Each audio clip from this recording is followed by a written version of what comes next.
Good morning everyone, welcome to a very quiet Bradford College because the students are on holiday, so I'm doing a bit of videoing without any students to interrupt.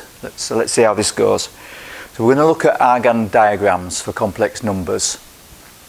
Argand, it's named after a chap called Jean-Robert Argand, who was born in Geneva in Switzerland, and in Paris in 1806 he wrote an essay on a method of imaginary quantities. And he came up with this, the Argand diagram.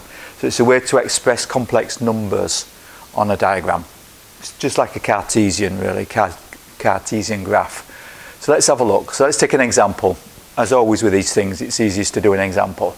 So z equals 3 plus j4, or I4 if you prefer, to use the I for the imaginary numbers. Excuse me.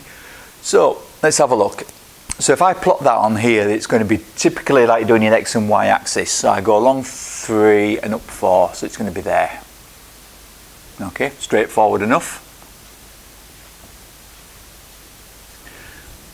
That's it really, that's it. Except there's another method that Argand came up with, was to use a modulus approach, the polar method, and that is to go from here, from the origin to there, and that's the modulus of z. So this is z, we use z for complex numbers generally, and this is the modulus of it. So that means the length of that line, and it means it's positive. It means it can't be negative, because the length of a line can't be negative. In most maths anyway, it can't be.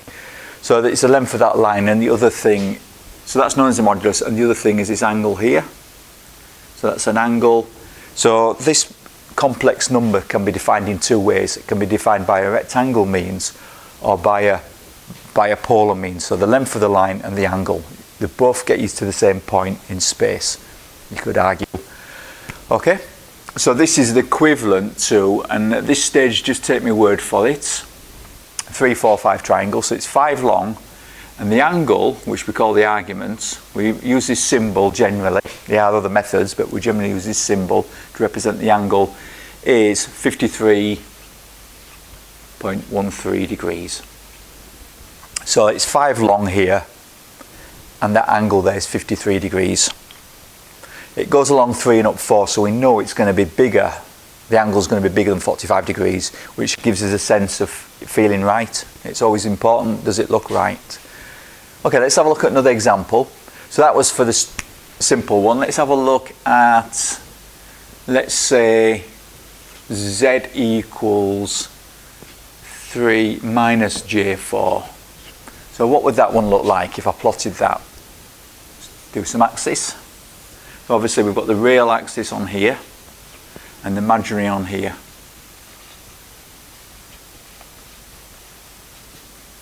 Okay.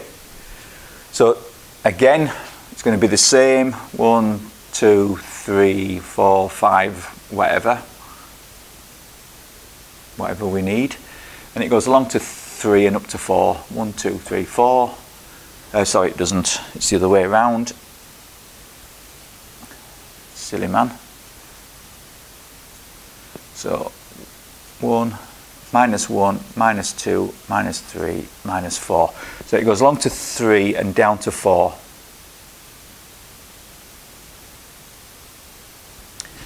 And same approach. So this is 3, but this time minus j4 to that point. And if I put my line on, it's a very bent line, but it's a line anyway. This is going to be the modulus of z as before, which will be the same, 5. And this angle is the same in relationship to triangles. So it's going to be 53.13 again, but it's minus. So 53.13. So remember that. If we go this way around, it's positive. If we go this way around, it's negative. So that's the angle from there to there. It actually ends up being the inner bit of a triangle. Okay. So that's how we define it. All angles have got two measurements except for 0. So in a Cartesian graph, and it works on an Argand as well, we start, this is a 0 point, and as we go around, this would be 90 degrees, 180, 270, back to 360. So we can argue that every angle's got 2 except for 0. So this, for example, 45 would be 45, or we can go the long way around. This 90 degrees, we can go this way around, it's 90 degrees, or we can go the long way around, and then it's 270. Vice versa, this one is minus 90, or we can go the other way around, which is plus 270. So you've got two ways of looking at it. So in this one, we're going to go this way. We usually go the shortest route. That's usually the habit. So we go the shortest to minus 53.13. Let's have a look at another one. Let's say that let's plot z equals minus 3 minus j4. So that's going to be down in this segment here. Let's extend that. 1, 2, 3, 4. So we're going along minus 3. So this is the minus real axis. So we're going to go along to 3, minus 3 there. Along to there and down to our 4. So it's in this segment here.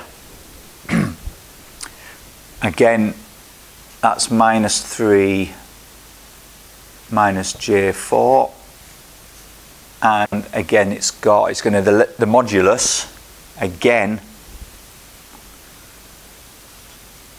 is going to be 5. So it's going to be 5 again. And the angle this time is going to be, we take it from here, all the way around here. Let's do this in a different colour. So from here to here. That would be my angle. That's our usual route. And that would give me, well, you can take it away, it's 180 from here. This is the actual angle of the triangle, which is 53.153 again, is in that inner angle of our triangle. Okay, so we take that away from 180, and that will give us that length there. So that would give me 126, so it's minus 126, and 126.87. Okay. Now I can do that the other way if I wish. I could go this way around. It wouldn't be incorrect. I'd get a plus. If I did that, that would be a plus, which I'll write in. That would be 233.13. So that's 180 plus that angle there. So there's two ways to define it. So on the next video, I'll explain how we convert between the two, between the what we call the rectangle form and what we call the polar form, this form here. Thank you.